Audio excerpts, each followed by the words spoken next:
यहाँ से पास हो गया। सब्जी ले लो भाई, सब्जी ले लो, सब्जी ले लो। सर, पप्पन यहाँ से निकल गया। ले भैया, तेरा ठेला संभाल ले। उसको उधर ही रोक के रख, चाहे वो रोए या हंसे, तुम उसकी चिंता मत कर। जब तक वो हमारे पास है, बाजी हमारे हाथ में है। तुम लोग मेरा इंतजार करो, और कुछ भी गड़बड़ हुआ ना, तुम में से किसी को नहीं छोड़ूंगा मैं। ये चिड़ी का गुलाम तुम्हारी तरफ गया था, देखना जरा।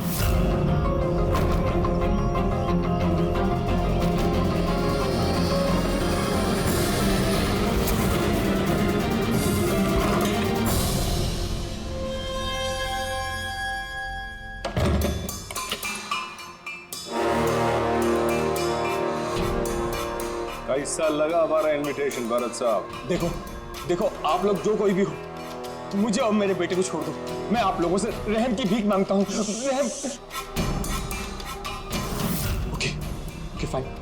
एक काम करो, मुझे तुम यहाँ पर रोक लो, लेकिन मेरे बेटे को छोड़ दो। मुझे ना तो तुम चाहिए ना तुम्हारा बेटा। मैं चाहता हूँ कि तुम विवेक सर की बिड पास करो। विवेक सर खुश तो मैं खुश। ये पॉसिबल नहीं है। मैं इंडियन मिनिस्ट्री में एक एम्प्लॉय हूँ। माना कि सारे कॉन्ट्रैक्ट मेरे जरिए पास होते, लेकिन मैं ऐसे ही किसी कंपनी का कॉन्ट्रैक्ट कैसे पास करवा दूं सर? मिस्टर भरत, तुम ना मामले की गंभीरता को नहीं समझ रहे हो। तुम्हारे बेटे के साथ क्या हो सकता है तुम सपने में भी नहीं सोच सकते। सपने में तुम भी नहीं सोच सकते कि अब तुम्हारे साथ क्या होने वाला है। सर, मैं मिनिस्ट्री की तरफ से काम कर रहा था। जितनी भी सील्ड बिड इंडियन फर्म्स की तरफ से होती हैं, उसका इंचार्ज था मैं। चीनी और जापानी कंपनियों के पास अपने देश में नीलामी का कार्यालय था, लेकिन सभी भारतीय बोलियां उनके पास आई। किसी विदेशी कंपनी को भी कॉन्ट्रैक्ट मिला था क्या? नहीं सर, इसके बारे में सभी की कॉमन राय थी, क्योंकि भारतीयों के पास चीप लेबर और रॉ मटेरियल इजीली अवेलेबल था, इसलिए दूसरी विदेशी कंपनियों को कॉन्ट्रैक्ट मिलना मुश्किल था सर। सर, इस नीलामी का चक्कर तो समझ में आ गया। इस विवेक ने नीलामी को अपने फेवर में करने के लिए इनके बेटे को किडनैप किया, मगर विवेक को किसने मारा होगा और क्यों? ये काम तो जरूर किसी इंडियन कंपनी का ही है, जो विवेक का कॉम्पिटिटर था। इसी चक्कर में हुआ ये सब। वो लिस्ट लाए ना आप, जो विवेक के अलावा इंडियन मीडियर्स थे? ये सर, जैसा आपने कहा था, आपके अकॉर्डिंग ये मैंने लिस्ट तैयार की। Thank you. कार्तिक, विवेक, इन दोनों के अलावा राकेश, प्रमेश, शिवानी, रोनी और नवीन। अच्छा भरत जी, इनमें से आपको कौन लगता है जो विवेक के खिलाफ बोली लगाने वाला सबसे ज्यादा? सर, यानी ऐसा कोई आदमी जो विवेक के ये बिड जीतने से दुखी हो या फिर उसे कोई नुकसान हो? सर ऐसे तो दो लोग हो सकते हैं, रोनी और नवीन।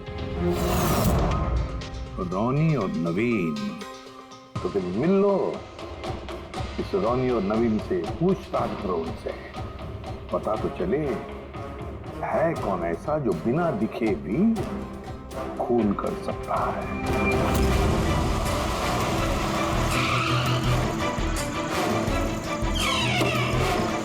जी कहिए, किससे मिलना है? रोनी साहब को बोलो सीआईडी वाले आए।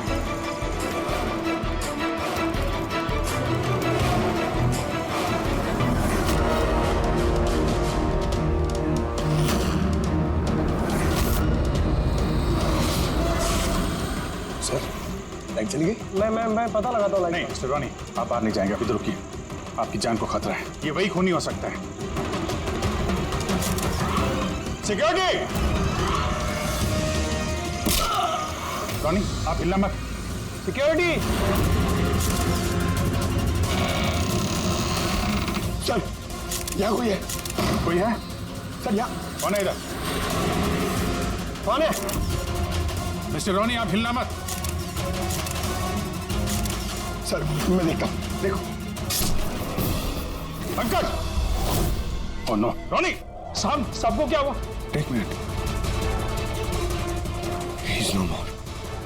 बाहर जाते हुए कोई दिखा था क्या? नहीं सर, मैं वहाँ जंक्शन पे गया, लाइट ऑन की और देखा कि हमारा दूसरा सिक्योरिटी गेट के पास बेहोश पड़ा हुआ है और मैं अंदर आ गया सर। Hello sir. सर, हम रोनी को बचा नहीं पाए। He's dead.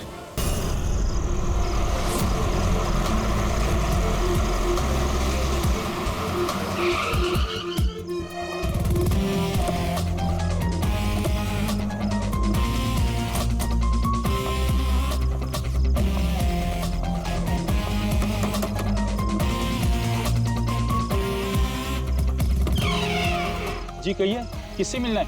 रोनी साहब को बोलो सीआईडी वाले आए। ठीक है।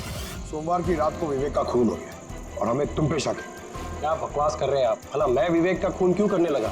अब इस क्यों का जवाब तो तुम्हें ही देना पड़ेगा। मैं विवेक के खून के बारे में कुछ नहीं जानता। ये तो अभी अभी आप लोगों ने बताया, वो मैं जानता हूँ। देखो, ज्यादा भोलेपन का नाटक मत करो।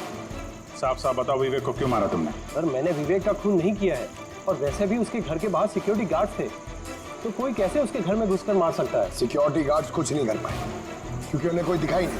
क्या मतलब? मतलब ये है कि एक ना दिखने वाला इंसान विवेक के घर में आया और उसने लाइट के जंक्शन बॉक्स के साथ कुछ छेड़छाड़ की, इससे लाइट चली गई। सर, लाइट चली गई? मैं पता लगाता हूँ। नहीं मिस्टर रॉनी, आप बाहर नहीं जाएंगे, अभी तो रुकिए। आपकी जान को खतरा है, ये वही खूनी हो सकता है।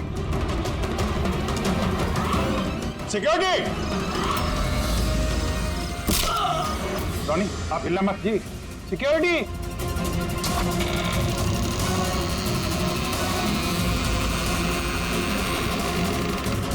कौन है उधर? सर! सर! हैं? यहाँ पे? कौन है? कोई था यहाँ पे?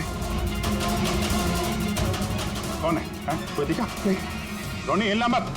सिक्योरिटी, लाइट ऑन करो। मैं भाग जाता हूँ। Oh no. पंकज!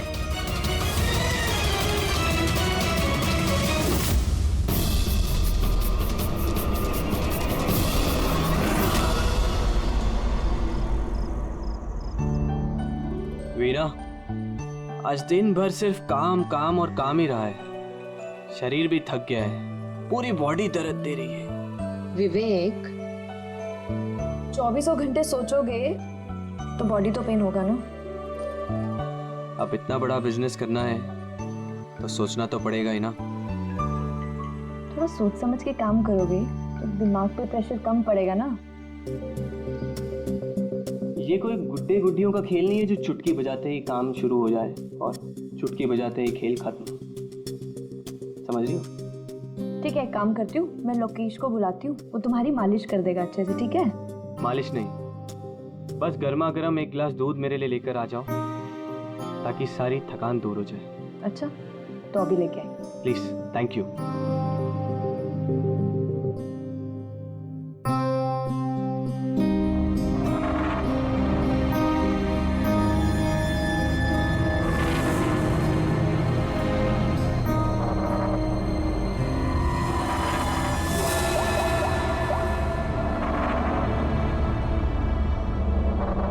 बोलिए विवेक साहब। सब ठीक ठाक है? हाँ साहब, सब ठीक है, एकदम ट्रैक पे है। काम हो जाएगा ना? आपको जुबान दिया साहब, काम हो जाएगा। जो भी तुम्हें सही लगे वो सब करो, तुम्हें पूरी छूट है, मगर उसको फिक्स कर दो। आप चिंता मत करो साहब, वो तैयार हो जाएगा। उसको तैयार करना मेरे बाएं हाथ का काम है। गुड।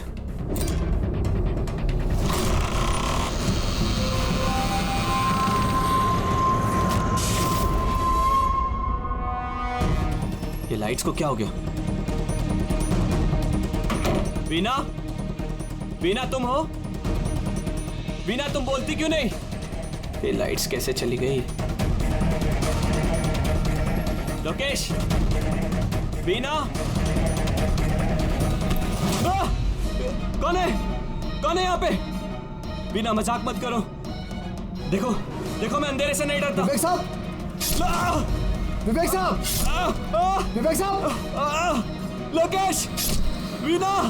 लोकेश जल्दी आओ, कोई है कमरे में। विवेक साहब! विवेक साहब, दरवाजा खोलिए! विवेक साहब! क्या हुआ साहब?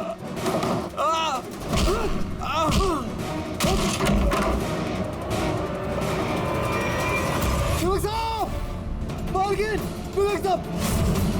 विवेक साहब! विवेक साहब!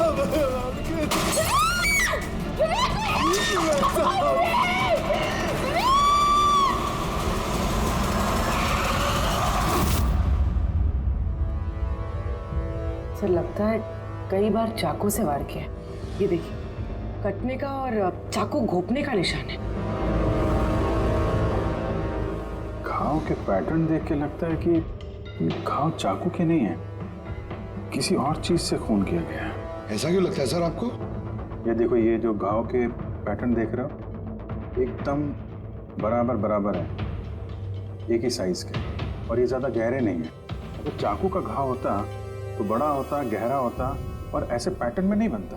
मतलब सर चाकू जैसा ये कोई छोटा हथियार है और उसे बार बार मार के खून किया। लगता तो ऐसा ही है। आप कहाँ थे आप जब ये खून हुआ? साहब मैं नीचे अपने कमरे में था।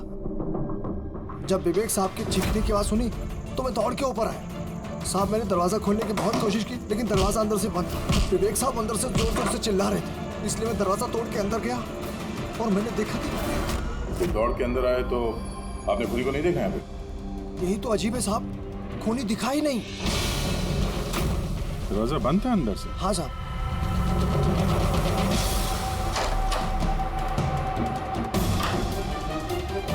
तुम अंदर आए तो यहाँ पे लाइट थी? साहब उस वक्त लाइट नहीं थी। जब मैं दरवाजा खोल के अंदर आया तो लाइट आ गई। कमाल है सर, ये कैसा खूनी है जो लाइट में भी नहीं दिखा? कहीं ये आत्मा? ये भी तो हो सकता है कि जब कमरे में अंधेरा था उसी वक्त खूनी दरवाजे से बाहर गया। साहब ऐसा बिल्कुल नहीं हो सकता। साहब अगर खूनी दरवाजे से अंधेरे में भी गया होता तो मुझे जरूर दिखा होता। मेरी आंखें बिल्कुल ठीक है साहब। कमरे से बाहर जाने का और कोई रास्ता तो दिख नहीं रहा है। वही तो, कमरे से बाहर जाने का एक ही रास्ता है, वो है ये दरवाजा। दरवाजा अंदर से बंद था और लोकेश ने ये दरवाजा खोला, और इसने तो यहाँ पे खूनी को देखा नहीं। कमाल है।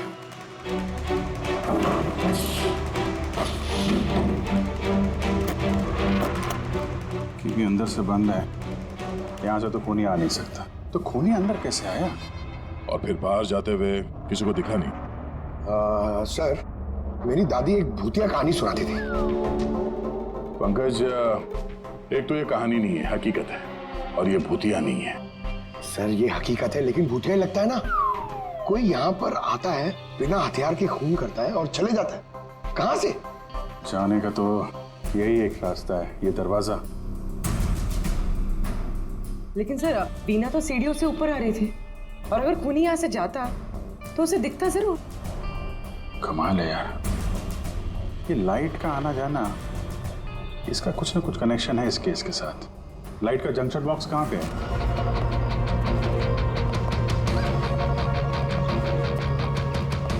सर यही जंक्शन बॉक्स है।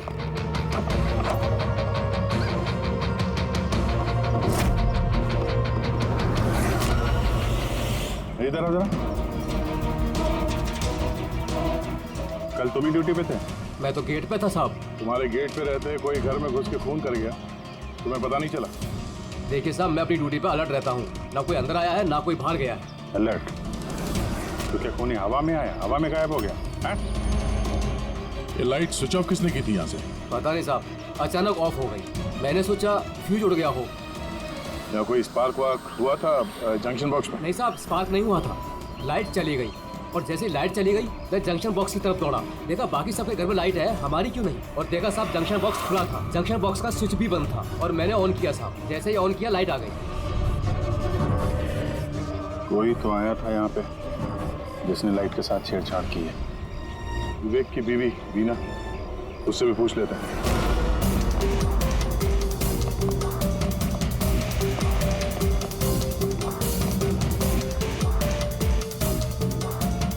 बीना जी, हमें मालूम है ये बड़ा मुश्किल समय है आपके लिए, पर हम लोग भी थोड़े हैरान हैं कि यहाँ पे सबके रहते हुए विवेक का खून हो जाता है और किसी ने भी खूनी को देखा नहीं।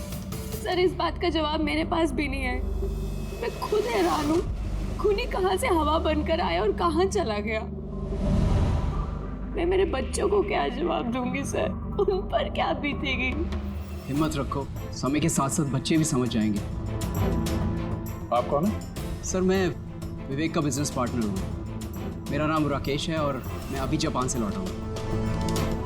किस सिलसिले में जापान गया था? सर एक बिजनेस के मामले में गया था। क्या बिजनेस क्या करते हैं? सर विवेक और राकेश एक जापान में ऑयल बेसिन का बिजनेस शुरू कर रहे थे। जापान की सी में जॉइंट वेंचर था इंडिया और जापान में। दोस्त तो गया ही, पता नहीं अब इस कंपनी का क्या होगा। विवेक की किसी से कोई दुश्मनी थी क्या, या आजकल कुछ स्ट्रेस में हो, कोई धमकी भरे फोन ऐसा कुछ? नहीं सर, कभी किसी की धमकी या फिर कुछ ऐसा उन्होंने नहीं बताया, लेकिन वो जापान की डील को लेकर काफी टेंशन में रहते थे। किस तरह की टेंशन? डील होगी भी या नहीं। लेकिन सर एक बात और थी। क्या? सर कुछ दिन पहले विवेक एक बहुत अजीब आदमी से मिले थे। अरे आप चिंता मत करो, आपने मुझ पर भरोसा किया, अपना वादा पूरा किया, अब मैं भी आपका वादा पूरा करूंगा। पुलिस को भनक भी नहीं होनी चाहिए। साहब पप्पन नाम है मेरा, मुझ पे भरोसा है ना? विश्वास है इसलिए काम दिया है तुम्हें। बस अब पप्पन का कमाल देखो। पप्पन? देखिए जैसा आपने बताया उससे तो यही लगता है कि ये पप्पन कोई पुराना मुजरिम है, और हर मुजरिम का रिकॉर्ड है हमारे पास। आप उसकी फोटो देखेंगे तो पहचान लेंगे? जी सर। ठीक है, फिर तो जल्दी इस पप्पन का पता चल जाएगा, और उसने क्या किया था वो भी।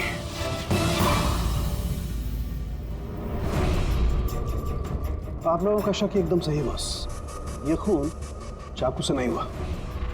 तो फिर किस हथियार से हुआ जो कोई भी देख नहीं पाया? यहाँ तक कि लोकेश को भी वो हथियार दिखाई नहीं पड़ा।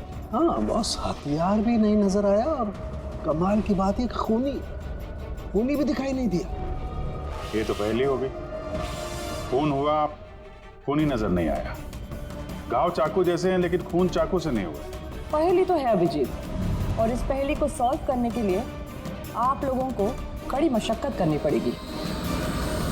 देखो बॉस, हम लोग आत्मा में तो विश्वास नहीं करते, लेकिन साइंस से कुछ भी किया जा सकता है, और मुझे लगता है किसी मॉडर्न साइंस की टेक्निक का इस्तेमाल किया गया है इस खून में। हाईटेक खूनी? हाईटेक ही हो सकता है, वरना ना दिखने वाले खूनी को लाइट्स ऑफ करने की क्या जरूरत है? माना कि ये खूनी हाईटेक है, मगर कहीं ना कहीं उंगलियों के निशान तो छोड़े होंगे ना उसने। बिल्कुल है। तो फिर सर जो क्राइम सीन से हमने उंगलियों के निशान लाए थे, उनमें से एक निशान खूनी के भी होंगे। होने चाहिए थे, लेकिन अफसोस की बात यह है कि है नहीं। आप लोग जो भी फिंगरप्रिंट्स लेके आए उसमें सिर्फ विवेक और उसकी पत्नी के फिंगरप्रिंट्स हैं, जो एकदम क्लियर है। बाकी के फिंगरप्रिंट्स एकदम स्पष्ट हैं, सब मिल गए हैं। ऐसा लगता है जैसे किसी ने ग्लव्स पहन करके दरवाजा खोला और बंद किया। प्लानिंग के साथ खून किया गया है, ताकि सबूत ही ना मिले। काम करते हैं, इस विवेक के घर में जितने भी लोग हैं उन सब से अलग अलग स्टेटमेंट लेते हैं, सबसे पूछताछ करते हैं कि उस रात हुआ क्या था। खूनी ने अंधेरे का फायदा उठाया है, अब हम भी अंधेरे में निशाना लगाएंगे। सर, जब ये खून हो रहा होगा तो वो खूनी अंदर ही होगा सर। जैसे ही बिना बाहर गई उसने खून कर दिया। ये थ्योरी हो सकती है पंकज, अगर लाइट नहीं गई होती तो फिर सर दो खूनी होंगे, एक लाइट ऑपरेट कर रहा होगा और अंदर खून कर रहा होगा। मगर जिसने लाइट ऑफ करी वो कहाँ था? वहां पे तो गार्ड खड़ा था, उसने बोला ना उसने किसी को अंदर आते देखा ना कोई बाहर गया। सर लेकिन जब वीना बाहर गई थी तो उसने दरवाजा खुला हुआ देखा था सर, तो हो सकता है कि दरवाजे के ऊपर उसकी उंगली के निशान हो। खूनी यहाँ भी चालाक निकला। सारों के सामने बताया ना, यहाँ कमरे के अंदर हमें एक भी फिंगरप्रिंट्स नहीं मिले, एक भी। उसने हैंड ग्लव्स पहने होंगे सर, इसलिए शायद नहीं मिले। हैंड ग्लव्स तो पहने ही होंगे। विवेक की बॉडी यहाँ पड़ी थी, मतलब यहाँ कहीं खड़ा होगा। 1 मिनट यहाँ खड़े होना जरा पंकज। खूनी जब अंदर आया तो दरवाजा खुला हुआ था। जैसे ही लाइट गई खूनी अंदर आया, उसने दरवाजा बंद किया अंधेरे में उसने विवेक का खून कर दिया कि जब मुकेश आया था तो ये दरवाजा अंदर से बंद था। हाँ सर, खूनी अंदर ही होगा सर। करेक्ट। और जैसे ही लोकेश दरवाजा खोल के आया, खूनी चुपके से यहाँ से निकल गया। लेकिन अगर खूनी यहाँ से गया है तो लोकेश तो यहीं कहीं खड़ा था, उसे तो दिखना चाहिए था ना खूनी। लोकेश का कहना है उसने सिर्फ यहाँ पे विवेक की बॉडी देखी थी, खूनी उसे नजर नहीं आया। सर ये लोकेशन है, ये झूठ बोल रहा है सर। लगता तो नहीं है। इंटरोगेशन में अच्छे अच्छे झूठ बोलने वाले ना लड़खड़ाने लगते हैं, उनकी जबान कांपने लगती है। ऐसा लगता नहीं है वो झूठ बोल रहा है। ये तो फिर कौन है ये आदमी? वीना ने उसे महसूस किया, लोकेश ने उसे महसूस किया, लेकिन देखा नहीं।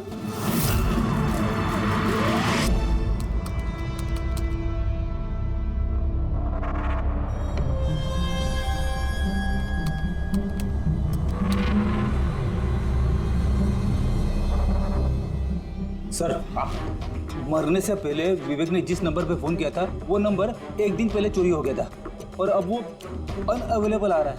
अनअवेलेबल है तो जरूर पप्पन का होगा दया, पप्पन का नंबर होगा। क्या पता चला उसके बारे में? सर पूरी ट्रेस कर रही है, उसका क्रिमिनल रिकॉर्ड भी चेक कर रही है सर, बहुत जल्द पता चल जाएगा। यही है, यही सर। सर ये देखिए सर, हमारे रिकॉर्ड में तो कई सारे पप्पन हैं, लेकिन वीना के बताए अनुसार ये वही आदमी जिसकी हमें तलाश है। सर ये वही आदमी है जिसे मैंने विवेक के साथ देखा था। हमारे रिकॉर्ड के हिसाब से तो ये मुजरिम बहुत ही खतरनाक है सर, खूनी है। और अगर विवेक ने इसे पैसे दिए हैं तो जरूर खून किया होगा इसने। और अभी ये बेल पे बाहर है और पुलिस स्टेशन पे हाजिरी देने के लिए जाता है हर रोज। कौन से पुलिस स्टेशन में जाता है ये हाजिरी देने के लिए? ऐसा कैसे हो सकता है अभिजीत? खून तुम्हारे सामने हुआ और तुम कह रहे हो कि तुमने खूनी को देखा तक नहीं? हाँ सर, पहले तो हम सुनी सुनाई बातों पे यकीन कर रहे थे, पर यहाँ तो हम लोग वहाँ मौजूद थे सर, कोई नहीं दिखा। मतलब विवेक के खून की जैसा? हाँ सर। ये किस तरह का खूनी है सर जो है मगर दिखाई नहीं देता? नहीं तो, पर इतना पक्का है कि मैंने वहाँ पे कुछ शैडो जैसी देखी थी, कुछ अजीब सी। आई मीन एक्सप्लेन करना मुश्किल हो रहा है मगर के यार फोटो से कुछ पता चल रहा है तुझे? बॉस लगा हुआ तो शायद कुछ हाथ लग जाए, लेकिन एक बात पक्की है, ये खून भी वैसे ही हुआ है जैसे इससे पहले को खून हुआ है। ये देखो बस, ये देखो यहाँ फोटो में ये हल्की सी रोशनी में ये कुछ आकृति दिखाई दे रही है, शैडो जैसी, बिना आकार के। ये क्या है ये समझ में नहीं आ रहा है। सालू के साथ मैं पहले से कह रहा था, ये जरूर कोई आत्मा है।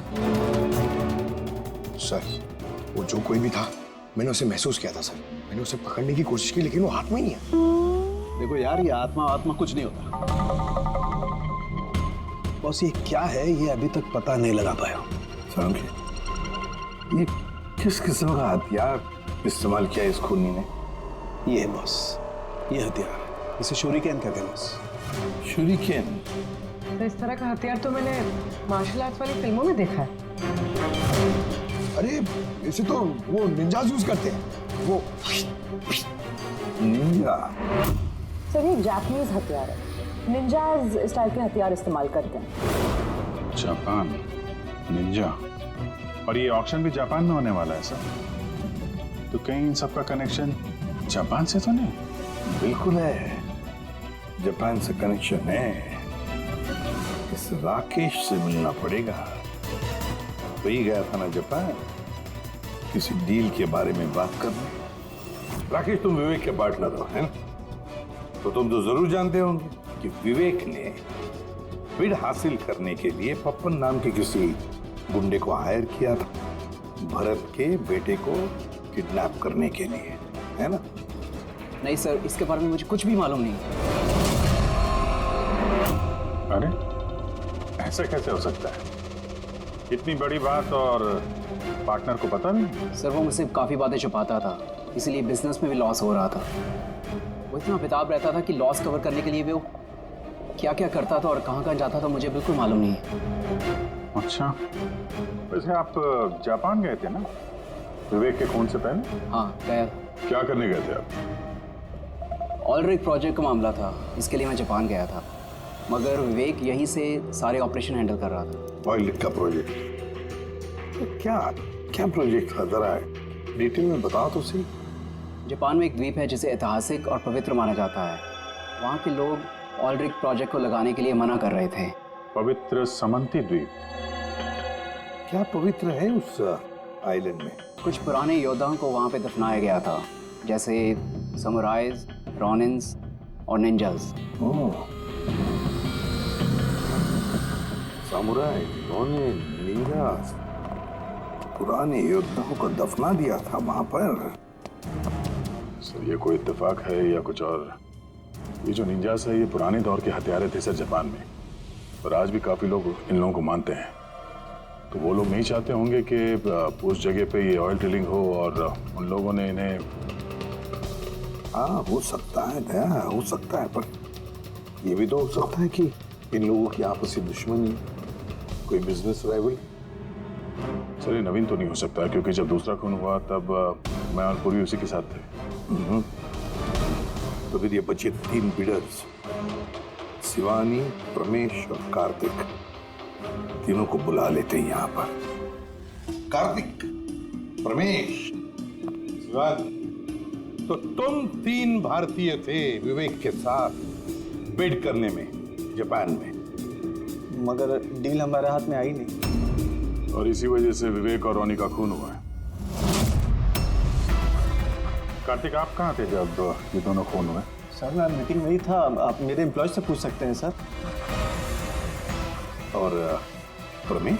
सर मैं सामाजिक व्यक्ति हूँ, और सर इसके गवाह सर वो अफसर हैं, और सर जिस वक्त खून हुआ मैं उनका साथी था सर। ये भी तो हो सकता है ना कि ये खून तुम लोगों ने करवाया। सर हम क्यों खून करवाने लगे? सब अपने अपने नसीब का खाते हैं सर, और डील नहीं हुई तो क्या हुआ सर, कभी ना कभी कोई ना कोई डील तो हो ही जाएगी। वैसे आप कहाँ थे शिवानी जब ये खून हुआ? सर मैं जापान गई थी। और क्या करने गई थी आप जापान में? सर एक मजबूरी आ गई थी। मजबूरी? कैसी मजबूरी? सर कुछ विदेशी कंपनियां हमारी भारतीय कंपनियों के बारे में गलत अफवाहें उड़ा रही थी, उसी वजह से भारतीय कंपनियों को बहुत ही चिंता हो रही थी। तो हम वहां उनकी चिंता दूर करने गए थे और ये बताने गए थे कि भारतीय कंपनियां सबसे बेहतर होती हैं। और वैसे भी सर हमने अपनी बिड्स विड्रॉ कर ली थी, तो फिर हम क्यों मारेंगे उन्हें? और बिड्स विड्रॉ करने की कोई खास वजह? सर वजह सर ये थी कि हम लोग अपनी जिंदगी में सब टेंशन नहीं चाहते हैं, और सर हम लोग किसी भी तरह का कोई रिस्क नहीं चाहते हैं। सर हम लोग को सर जो भी मिल रहा है सर हम उतने में खुश हैं।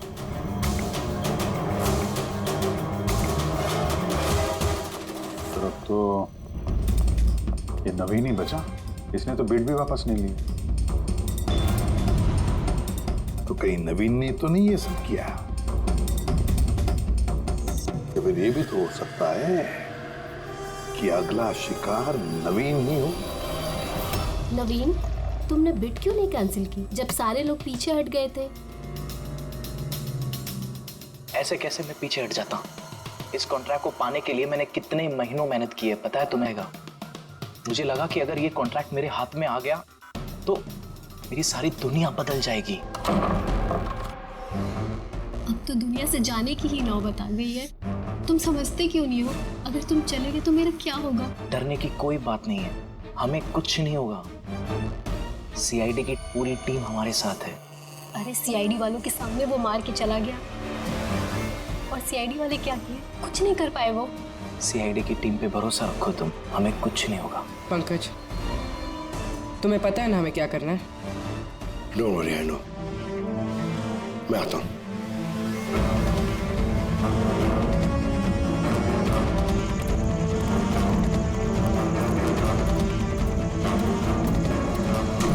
ये है वो जंक्शन बॉक्स जिसकी वजह से सारा पंगा हो रहा है। मैं देखता हूं ये कौन है। ये जगह सही है।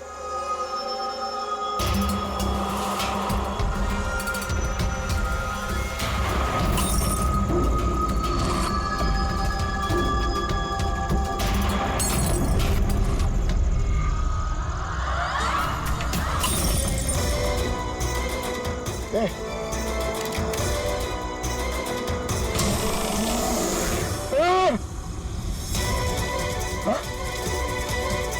है?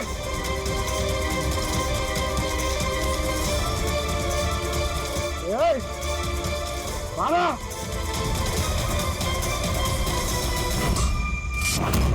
नवीन, ये लाइट को क्या हो गया? अरे कुछ नहीं हुआ। नहीं नहीं, वो आ गया है। कुछ नहीं होगा, कुछ नहीं होगा आपको, प्लीज रिलैक्स हो जाइए।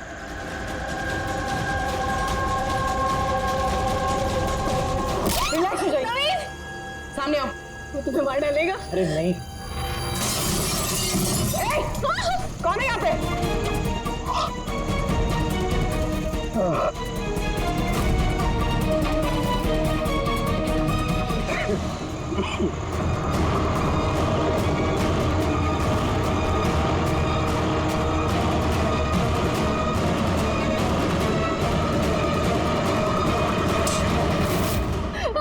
आप लोग ठीक है? हाँ?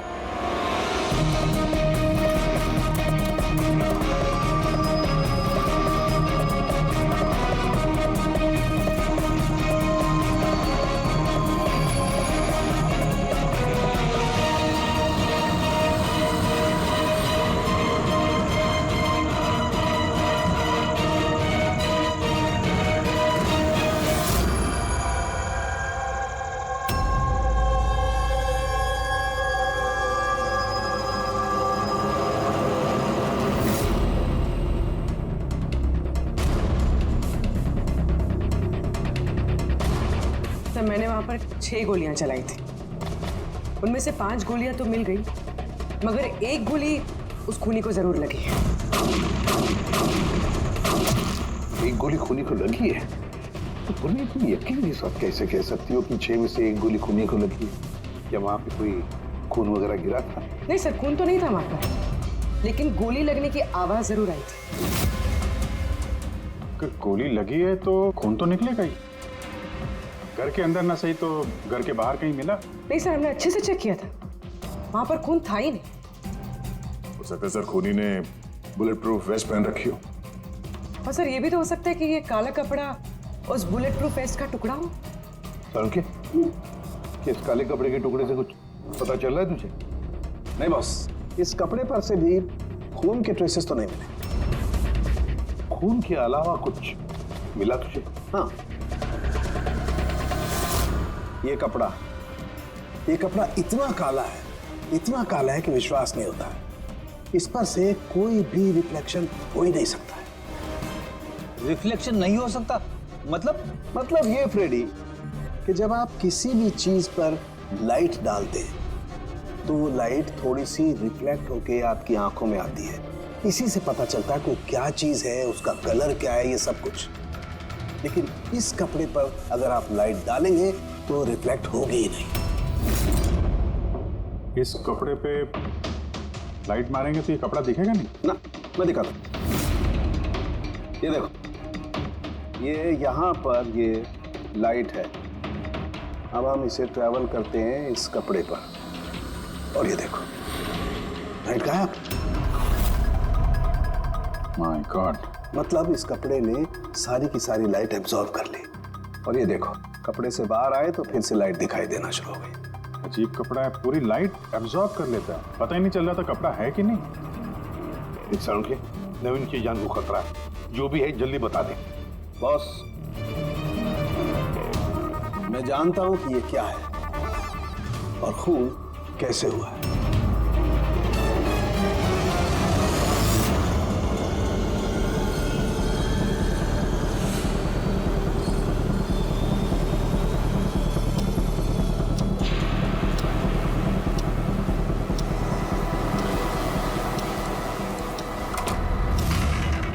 शिखा, क्या हुआ तुम्हें? क्यों इतनी परेशान लग रही हो? हमें कुछ नहीं होगा, रिलैक्स हो जाओ। कैसे रिलैक्स हो जाओ? तुम्हें कुछ हो गया तो? शिखा, मैंने बोला हमें कुछ नहीं होगा। नवीन, ये लाइट कैसे चली गई? अरे नवीन, वो आ गया है। कोई नहीं वो तुम्हें मार डालेगा।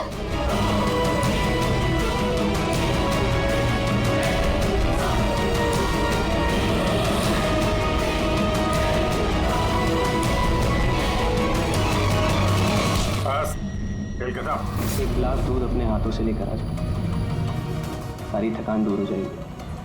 अच्छा, अभी लेकर आती हूँ। Please, thank you.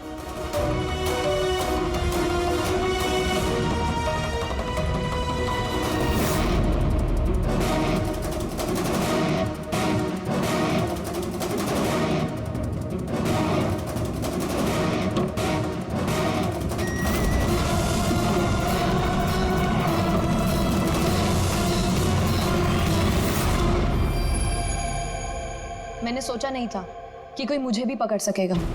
हमने भी नहीं सोचा था कि एक पत्नी अपने पति का खून कर देगी। अपराधी चाहे जितना दिमाग लगाकर अपराध को अंजाम दे, कहीं ना कहीं उससे कोई ना कोई गलती हो ही जाती है। मैंने तो कोई गलती नहीं करी, फिर भी आप लोगों ने मुझे पकड़ लिया। नहीं, गलती हुई तुमसे। ये कपड़ा पहन के तुमने बहुत अकलमंदी दिखाई थी, लेकिन इस कपड़े का टुकड़ा हमें खिड़की में से मिल गया।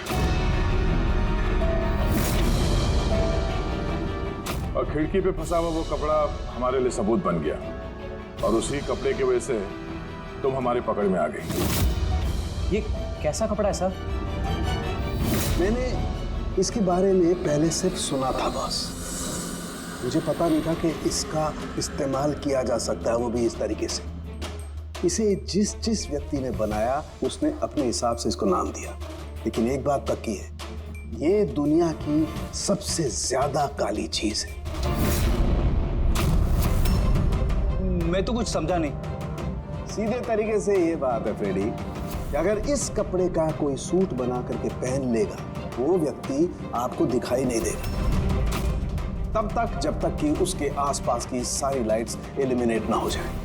वो दिखाई नहीं देगा। अगर दिखाई देगा तो सिर्फ एक आकृति दिखाई देगी, एक छाया, वो भी बिना किसी रूप के। ये एक 3D से 2D में बदल जाने की प्रक्रिया है। अरे सर, कोई तो लाइट होगी जिससे ये दिखे। ऐसी कोई लाइट नहीं है, ना इंफ्रारेड लाइट, ना यूवी लाइट, ना ही लाइट स्पेक्ट्रम। अभिजीत, नवीन से कहो कि वो बिड विड्रॉ ना करे और ये इंफॉर्मेशन सब में फैला दो। सर, इस बात के फैलते ही उस पर फिर से हमला हो सकता है। यही तो हम चाहते हैं पूर्वी, यही तो हम चाहते हैं। ये ब्लैक फैब्रिक लाइट को एब्जॉर्ब कर लेता है, लेकिन हीट को एब्जॉर्ब नहीं करता। हीट को तो रिफ्लेक्ट करेगा ही। हम खूनी को पकड़ेंगे थर्मल विजन से।